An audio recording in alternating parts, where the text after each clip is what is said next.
مجھے سزوکو سے کیا لینا ہے؟ تم ہی اس کے پاس جاؤ، لیکن یہ میسو موٹو صحیح سلامت نظر آ رہا ہے۔ اب سبھی کو نقصان نہیں پہنچانا چاہیے، اسے ہتھ کڑی پہنا دو۔ سونیا نے اس کے ایک ہاتھ اور ایک پاؤں میں ہتھ کڑی پہنا دی۔ میں نے اسے سزوکو کے کمرے کا پتہ بتایا۔ وہ پھر اترا کر بولی، مجھے تمہاری رہنمائی کی ضرورت نہیں ہے، میں اس کی بو تک پہنچ سکتی ہوں۔ میں نے ہنستے ہوئے طنز کیا، ہاں تم ایسا دعویٰ پہلے بھی کر چکی ہو، ہم بچپن سے پڑھتے اور سنتے آئے ہیں کہ غرور کا سر نیچا ہوتا ہے، ایسا نہ ہو کہ اس بار تم پھر سوزوکو تک نہ پہنچ سکو۔ اس کا مطلب ہے کہ تم میرا راستہ روکو گے، میرے ذہن کو بھٹکا دو گے۔ میں ایسی اوچھی حرکتیں نہیں کرتا، میں نے تو ایک بات کہی ہے کہ قانون قدرت کے مطابق غرور کا سر نیچا ہوتا ہے۔ ہو، وہ اٹلاتی ہوئی وہاں سے چلی گئی۔ میں ٹرانسمیٹر کے پاس کرسی پر آ کر بیٹھ گیا۔ فٹابا اب فرش پر بے ہوش پڑا ہوا تھا، اس کے قریب ہی جاپانی نوجوان کی لاش پڑی ہوئی تھی، اور مویسو موٹو ہاتھ پاؤں میں ہتھ کڑیاں پہنے فرش پر بیٹھا مجھے ملتجی نظروں سے دیکھ رہا تھا۔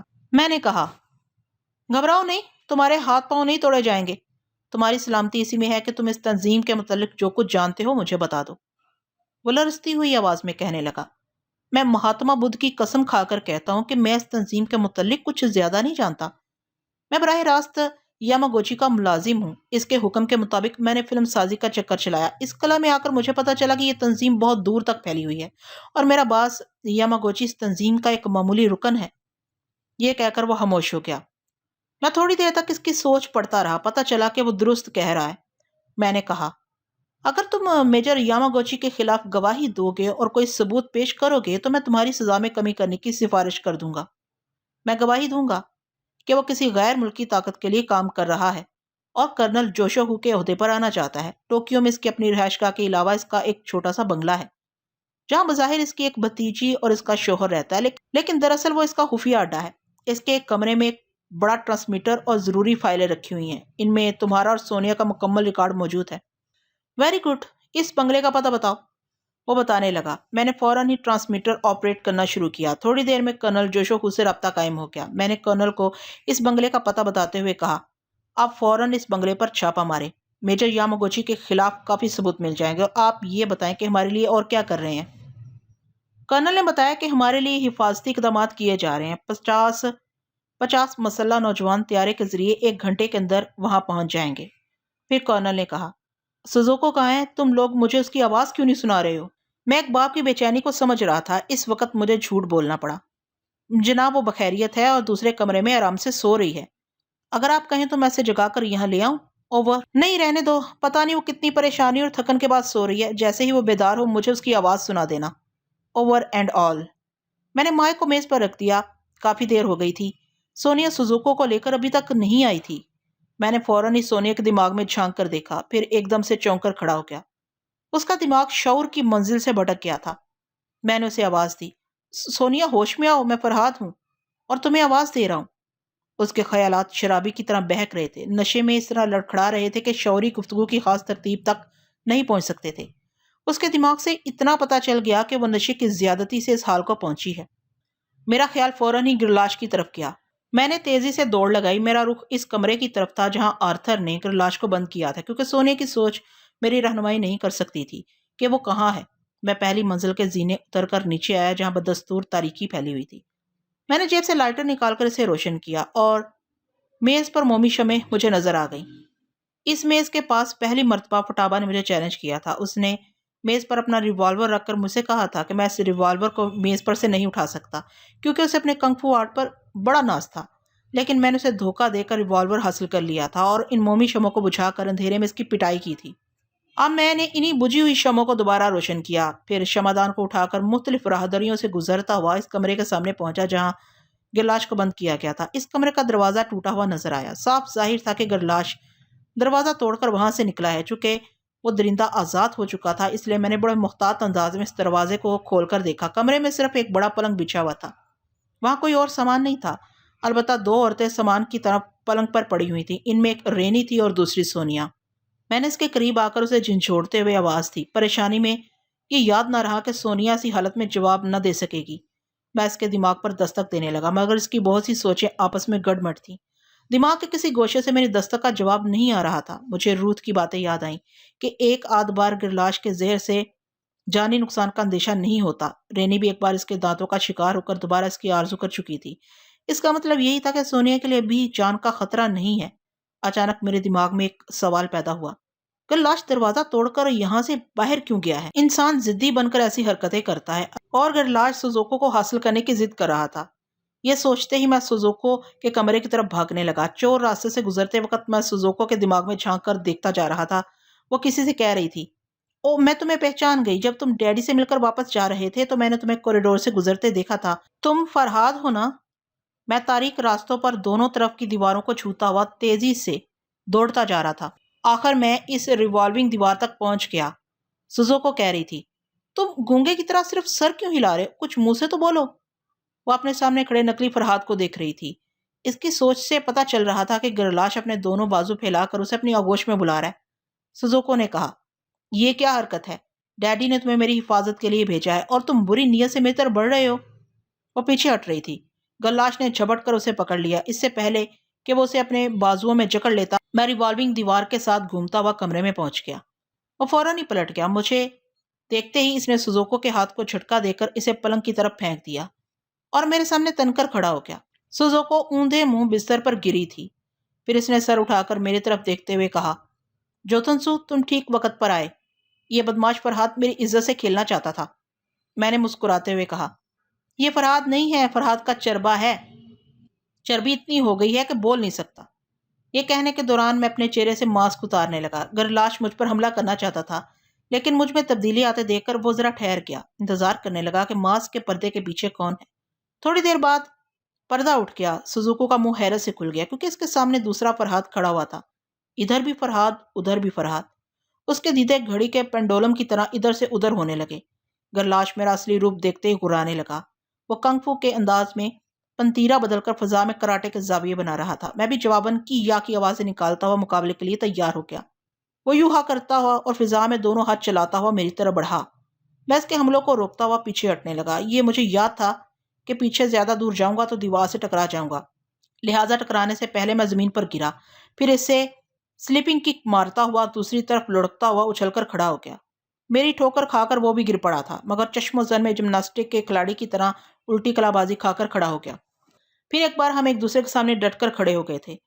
پہلی بار جب کلا کے خفیہ راستے میں سے مقابلہ ہوا تھا تو اس نے تاریکی سے فائدہ اٹھا کر میری اچھی طرح پٹائی کی تھی، لیکن اب برابر کا مقابلہ تھا۔ نہ اسے فائدہ اٹھانے کے لیے تاریکی میسر تھی اور نہ ہی میں ٹیلی پیتھی کے ذریعے اس کے دماغ تک پہنچ کر اسے کمزور بنا سکتا تھا۔ اس بار وہ پھر کراٹے کے زاویے بناتا مجھ پر حملہ کرنے کے لیے بڑھتا ہوا آیا۔ میں پھر دونوں ہاتھوں سے اس کے حملے کو روکنا چاہتا تھا، لیکن دھوکہ کھا گیا۔ وہ میرے بالکل قریب آنے سے پہلے ہی ایک دم سے ٹھٹک کر کھڑا ہو گیا۔ اس کے اس انداز نے مجھے ایک ساتھ کے لیے الجھا دیا۔ اسی وقت میرے منہ پر ایک ٹھوکر پڑی۔ سنبھلنے سے پہلے ہی دوسری ٹھوکر پڑی۔ میں پیچھے کی طرف لڑکھڑاتا ہوا سوزوکو کے پاس پلنگ پر جا کر بیٹھ گیا۔ لڑائی کے دوران ایک پل کی غفلت بھی بڑی مہنگی پڑتی ہے۔ اس نے پھر مجھے غافل سمجھ کر مجھ پر چھلانگ لگائی۔ اب میں اس جگہ نہیں تھا۔ وہ بستر پر اوندے منہ آ گرا۔ میں نے پلٹ کر اس پر چھلانگ لگائی، اسے ہیڈ لاک میں جکڑ لیا۔ اب میری کوشش یہ تھی کہ اس کے چہرے پر چڑھے ہوئے فرہاد کے ماسک کو نوچ لوں یا بے دردی سے اس کی آنکھوں میں انگلیاں ڈال کر آئی لینس نکال لوں۔ خود کو چھڑانے کی بڑی زبردست جدوجہد کر رہا تھا، لیکن ہیڈ لاک کوئی ایسا داؤ نہیں ہوتا کہ آسانی سے نجات مل جائے۔ اس جدوجہد کے دوران میری انگلیاں اس کی آنکھوں کے قریب پہنچ گئی تھی۔ ایسے وقت اس کمبہت نے اپنے بچاؤ کے لیے دوسری چال چلی۔ اس سے پہلے کہ میں اس کی آنکھوں میں انگلیاں ڈالتا، مجھے سوزوکو کی چیخ سنائی دی۔ میں نے سر گھما کر دیکھا تو اس نے سوزوکو کی گردن اپنی ٹانگوں میں پھنسا رکھی تھی۔ میں نے سوزوکو کو بچانے کے لیے ہیڈ لاک پر زور دیا، مگر وہ شیطان سوزوکو کی گردن چھوڑنا نہیں چاہتا تھا۔ مجبوراً میں نے ہیڈ لاک کو چھوڑتے ہوئے اس کی گردن پر ایک کراٹا چوپ رسید کیا۔ اس نے تل ملا کر سوزوکو کی گردن چھوڑ دی۔ اس کمبخت کے اندر بڑی پھرتی تھی، پارے کی طرح مچلتا تھا۔ اتنی زبردست مار کھانے کے باوجود وہ جمناسٹک کے کھلاڑی کی طرح سر کے بال الٹا کھڑا ہوا اور اپنی اڑی ہوئی ٹانگوں کو میری گردن میں پھنسا کر مجھے بستر سے نیچے پھینک دیا۔ میں سرہانے کی میز سے جا ٹکرایا۔ میز پر رکھا ہوا پیتل کا گلدان لڑک کر میرے ہاتھ میں آ گیا۔ میں اس موقع سے فائدہ کیسے نہ اٹھاتا۔ وہ میری گردن میں ٹانگوں کی کینچی ڈالنے کے بعد خود بھی پلنگ سے نیچے لڑک گیا تھا۔ میں نے گلدان سے اس کے سر پر پوری قوت سے ضرب لگائی۔ وہ فرش پر سے اٹھتے اٹھتے لڑکھڑایا، پلنگ کا سہارا لے کر چکراتے ہوئے سر کو تھامنے لگا۔ میں نے اٹھتے ہی اس کے پیٹ میں لات ماری، مگر اس میں کمال کی قوت برداشت تھی۔ اتنی مار کھانے کے باوجود وہ منہ سے آواز نہیں نکال رہا تھا۔ اس سلسلے میں اسے اچھی خاصی ٹریننگ دی گئی تھی۔ میں اسے تابڑ توڑ گھوسے مارنے لگا۔ وہ پیچھے ہٹتے ہوئے سنبھلنے کی کوشش کر رہا تھا۔ میرا ایک بھی گھوسا حال ہی نہیں جا رہا تھا۔ اس کے چہرے پر قیامت ٹوٹ رہی تھی۔ اس کی ناک اور منہ سے خون بہنے لگا۔ اس کے سر پر ایسی کاری زب لگی تھی کہ وہ مدافعت کے قابل نہیں رہا تھا۔ میں اسے بالکل ہی نیم جان کرنے کے بعد اس کا اصلی چہرہ دیکھنا چاہتا تھا، لیکن مجھ سے ایک غلطی ہو گئی۔ متواتر حملوں کے دوران میں نے یہ نہیں سوچا کہ وہ ریوالونگ دیوار کی طرف جا رہا ہے۔ یہ بات اس وقت سمجھ میں آئی جب وہ دیوار سے ٹکرا کر چور راستے پر پہنچ گیا۔ مجھے فوراً ہی اس کی طرف چھلانگ لگانی چاہیے تھی، مگر ایک لمحے کی غفلت کے نتیجے میں یہ ہوا کہ گھومتی ہوئی دیوار کے دوسرے حصے نے مجھے ایک زور کا دھکا مارا اور میں اچھل کر دور فرش پر چاروں شانے چت ہو گیا۔ میں نے فرش پر سے اٹھنے میں دیر نہیں لگائی، مگر جو لمحات گرنے اور اٹھنے میں ضائع ہوتے وہ گرلاش کے لیے غنیمت تھے۔ میں نے ریوالونگ دیوار کو دھکا مار کر کھولنا چاہا تو اب وہ ایک ٹھوس دیوار بن گئی تھی، دروازے کی طرح کھل نہیں رہی تھی۔ اس طرح دوسری طرف سے اس دروازے کو لاک کر دیا تھا۔ میں دیوار کو دھکے مار مار کر تھک گیا۔ سوزوکو مجھ سے چند قدم کے فاصلے پر کھڑی میرا منہ تک رہی تھی۔ میں نے بے بسی کا اظہار کرتے ہوئے کہا، افسوس تمہارا فرہاد ہاتھ سے نکل گیا۔ وہ ہچکچاتی ہوئی بولی، مگر فرہاد تو تم ہو۔ ہاں بقول تمہارے بدماش فرہاد میں ہوں۔ وہ شرماتی ہوئی میرے قریب آئی، پھر میرے بازو سے لگ کر بولی، جوتھنسو کے روپ میں آ کر تم بدماشی کر چکے ہو۔ میں نے غلط تو نہیں کہا کہ تم بدماش ہو؟ میں مسکرا کر اسے دیکھنے لگا۔ اس نے اپنے دونوں بازو میری گردن کی طرف بڑھا دیے۔ ایک چھوٹے قد کی جاپانی لڑکی اتنی بلندی تک کمند نہیں پھینک سکتی تھی۔ قداور بلندی کو کمند کی طرف جھکنا پڑا۔ ایسے وقت مجھے گرلاش کا پیچھا کرنا چاہیے تھا، لیکن خفیہ راستے کی تاریکی میں اس سے ٹکرانا گویا موت کو دعوت دینی تھی، کیونکہ وہ اینٹی ڈارک لینس کے ذریعے اندھیرے میں دیکھ لیتا تھا۔ کچھ دیر بعد سوزوکو نے کہا، اگر وہ بدماش پھر آئے گا تو میں تمہاری عدم موجودگی میں دھوکہ کھا جاؤں گی، کیونکہ وہ تمہاری صورت بنائے پھر رہا ہے۔ میں نے کہا، اب تم یہاں اکیلی نہیں رہو گی، میرے ساتھ چلو۔ میں اس کے ساتھ کمرے سے باہر آ گیا۔ اس نے پوچھا، ہم اس قید خانے سے کب باہر نکلیں گے؟ بہت جلد۔ تمہارے ڈیڈی ہماری حفاظت کے لیے مسلح فوج روانہ کر چکے ہیں۔ یوں تو اب بھی ہم یہاں سے نکل سکتے ہیں، لیکن یہاں طے خانے سے مجرموں کے خلاف ضروری ثبوت فراہم کرنا ہے۔ کیا تم نے ڈیڈی سے بات کی تھی؟ ہاں، ٹرانسمیٹر کے ذریعے ان سے گفتگو ہو چکی ہے۔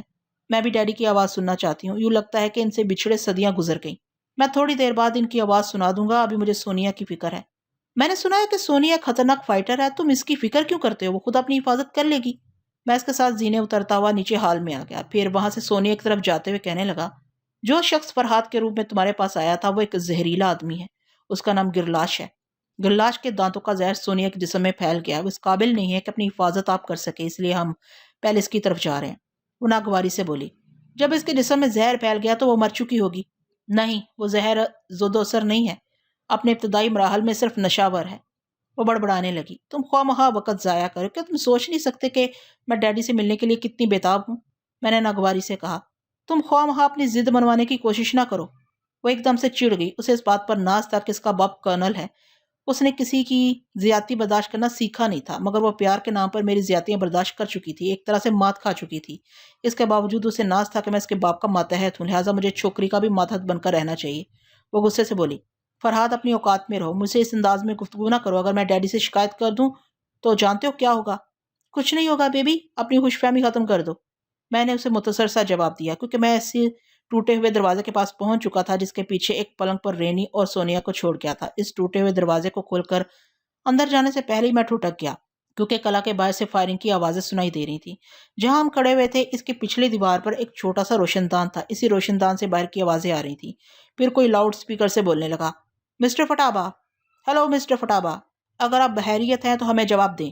فٹابا کو بار بار پکارا جا رہا تھا، مگر وہ اپنے کمرے میں بے ہوش پڑا تھا۔ اس کی خاموشی ہمارے لیے خطرے کا باعث تھی، اب وہ مسلح دشمن قلعہ کے اندر آ کر ہمیں گرفتار کر سکتے تھے۔ میں فوراً ہی ٹوٹے ہوئے دروازے کو کھول کر اندر گیا تاکہ سونیا کو اپنی حفاظت میں لے سکوں، مگر سونیا وہاں نہیں تھی، صرف رینی نظر آ رہی تھی۔ میرے دماغ میں سنسناہٹ سی ہونے لگی، میری جان حیات گم ہو گئی تھی۔ اس کی حالت ایسی نہیں تھی کہ خود اپنے پیروں سے چل کر کہیں جاتی، اسے کوئی لے گیا تھا اور وہ گرلاش ہی ہو سکتا تھا، لیکن اب میں کس طرح معلوم کر سکتا تھا کہ اسے کہاں لے گیا ہے؟ میں اس کے دماغ کو نہیں پڑھ سکتا تھا، اور سونیا کا دماغ بھی اس کے زہر سے متاثر تھا۔ سوزوکو نے رینی کی طرف اشارہ کرتے ہوئے طنزیہ انداز میں پوچھا، کیا یہی تمہاری سونیا ہے؟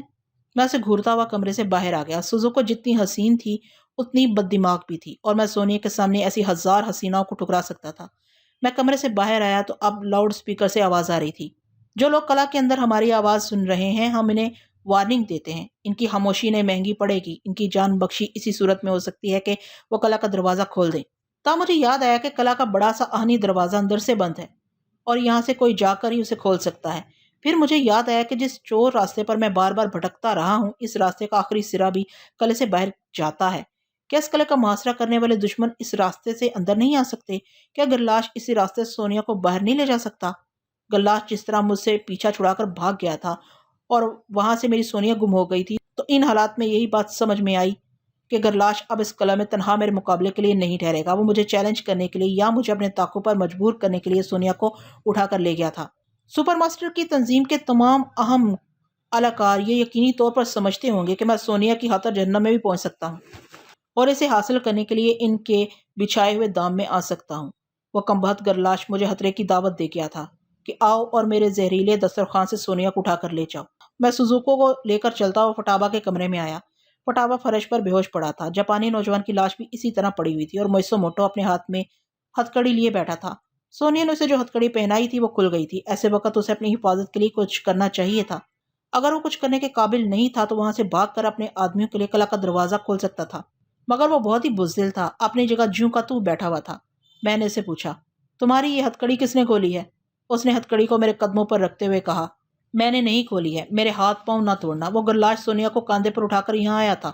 اس نے سونیا کی جیب سے چابی نکال کر یہ ہتھکڑی کھول دی۔ میں نے نہیں کھولی، میرے ہاتھ پاؤں نہ توڑنا۔ وہ گرلاش سونیا کو کاندھے پر اٹھا کر یہاں آیا تھا۔ اس نے سونیا کی جیب سے چابی نکال کر یہ ہتھکڑی کھول دی اور مجھے اشاروں میں سمجھایا کہ میں باہر جا کر قلعہ کا آہنی دروازہ کھول دوں۔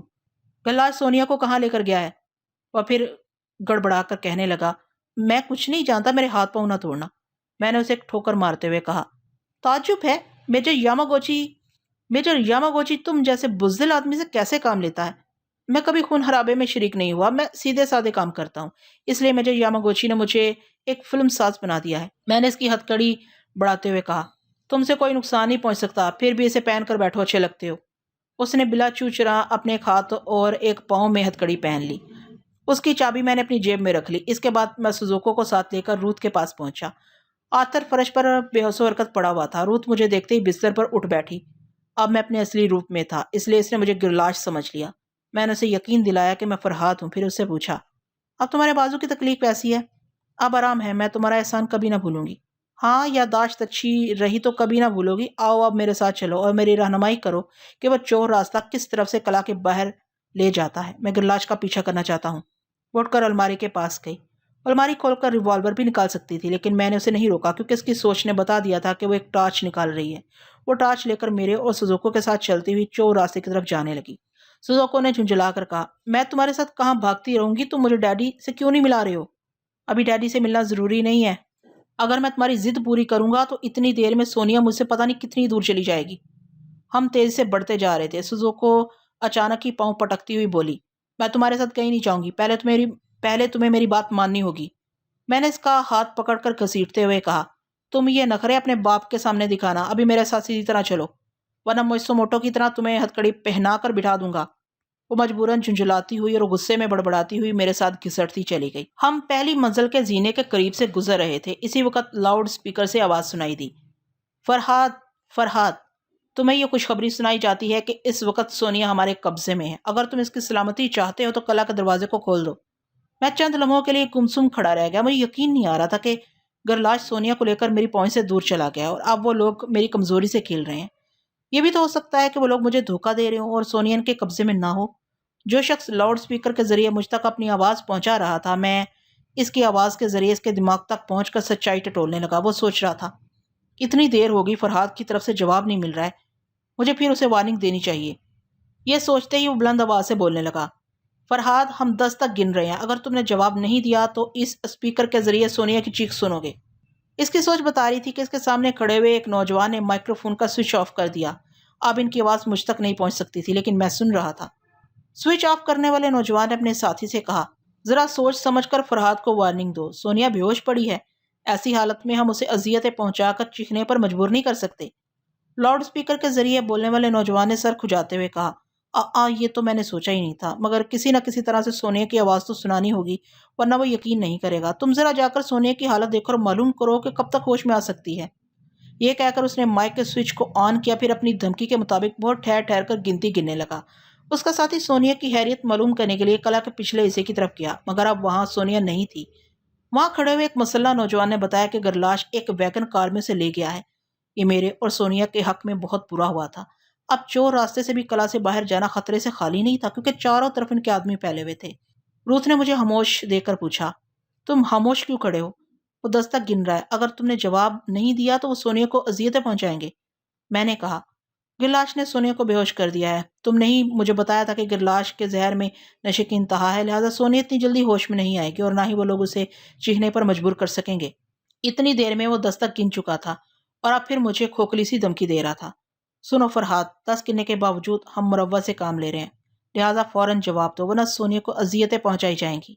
جواب دینے کا مطلب یہی ہوتا ہے کہ میں وہاں سے قلعہ کے دروازے پر جا کر انہیں اپنی آواز سناتا، جبکہ اس کی ضرورت ہی نہیں تھی، کیونکہ اب مجھے سونیا کے لیے صبر کرنا تھا، کیونکہ وہ میری پہنچ سے دور چلی گئی تھی۔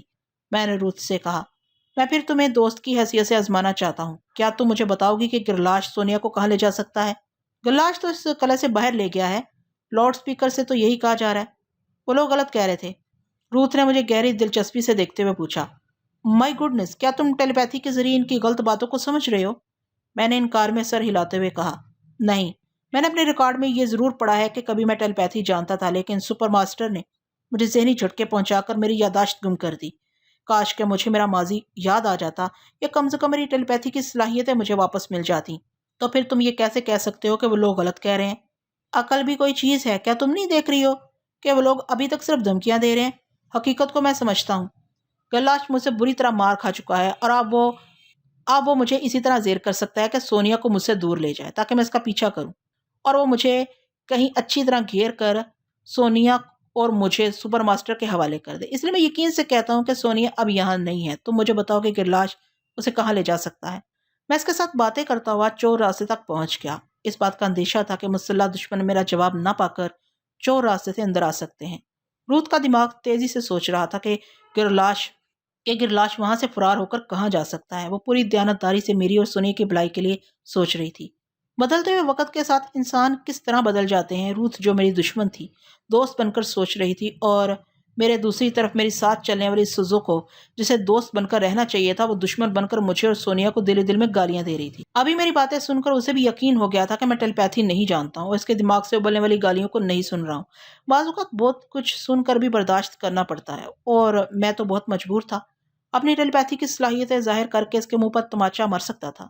روت نے تھوڑی دیر سوچنے کے بعد کہا، فرحات، میں اس وقت یقین سے تو نہیں کہہ سکتی کہ وہ زہریلا شیطان سونیا کو کہاں لے جائے گا، لیکن پورے جاپان میں بہت سے ایسے مقامات سے واقف ہو جہاں تنظیم کے آدمی عام شہری کی طرح زندگی گزار رہے ہیں۔ میں ہر جگہ تمہاری رہنمائی کروں گی، اس طرح شاید کسی جگہ سونیا کا سراغ مل جائے۔ وہ چلتے چلتے ایک جگہ رک گئی، پھر اس نے کہا، بس یہ راستہ ہمیں قلعے کے باہر لے جائے گا، لیکن ابھی ہم باہر کیسے نکل سکتے ہیں؟ میں نے کہا، ہاں، ابھی ہم باہر نہیں جا سکیں گے، میں صرف راستہ معلوم کرنا چاہتا تھا۔ اب جو بھی یہاں سے قلعے میں داخل ہونے کی کوشش کرے گا میں اسے گولی مار دوں گا۔ اب تم ایک کام کرو، یہاں سے اپنے کمرے میں واپس جاؤ اور ایک کاغذ پر ان تمام مقامات کے پتے نوٹ کر لو جہاں تحریک پسند لوگ رہتے ہیں۔ روت نے پوچھا، کیا گرلاش کو تم خود ہی تلاش کرو گے، مجھے ساتھ نہیں لے جاؤ گے؟ نہیں، اگر تم میرے ساتھ جاؤ گی تو اس تنظیم کی غدار کہلاؤ گی۔ میں چاہتا ہوں کہ تم سپر ماسٹر کا اعتماد بحال رکھو اور میری قابل اعتماد دوست بن کر اس تنظیم میں میرے لیے کام کرتی رہو۔ کیا تم میرے لیے ایسا کر سکو گی؟ وہ مجھے اپنی دوستی کا یقین دلانے لگی۔ ہمارے چاروں طرف اندھا بنا دینے والی تاریکی تھی۔ روت نے اپنے ہاتھ میں ٹارچ رکھنے کے باوجود روشنی نہیں کی، تاریکی کو مہربان بنا دیا۔ سزوکو نے ذرا انتظار کے بعد جھنجھلا کر پوچھا، تم دونوں کہاں ہو؟ خاموش کیوں ہو؟ وہ ہمارے جواب کا انتظار کرنے لگی، پھر تاریکی میں دونوں ہاتھوں سے ٹٹول کر مجھے چھوتے ہی جھنجھوڑتی ہوئی بولی، میں سمجھ رہی ہوں، تمہیں شرم نہیں آتی؟ جہاں مطلب ہوتا ہے وہاں پھسل جاتے ہو۔ میں اس عورت کا منہ نوچ لوں گی۔ میں نے کہا، منہ نوچنے کی تکلیف نہ کرو، اب تم ہماری آواز سن رہی ہو۔ روت نے ہنستے ہوئے کہا، اچھی بات ہے، میں تمہارے لیے تمام پتے ٹھکانے نوٹ کرنے جا رہی ہوں۔ وہ مجھے ٹارچ دے کر چلی گئی۔ سزوکو اس کے قدموں کی آواز سنتی رہی، پھر وہ میرے قریب آ کر بولی، تم میرے کمرے میں کیوں آئے تھے؟ تم کتنی پرانی بات پوچھ رہی ہو؟ میں آج ہی رات کی باتیں پوچھ رہی ہوں۔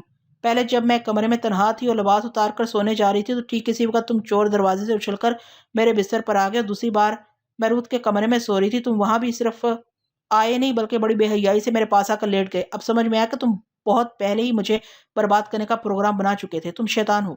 پارسا نہ بنو، تالی دونوں ہاتھوں سے بچتی ہے، مگر تم اپنی لرزش کو تسلیم نہیں کرو گی۔ اگر میں شیطان ہوں تو بتاؤ، مجھ سے پہلے تمہاری زندگی میں کتنے فرشتے آ چکے ہیں؟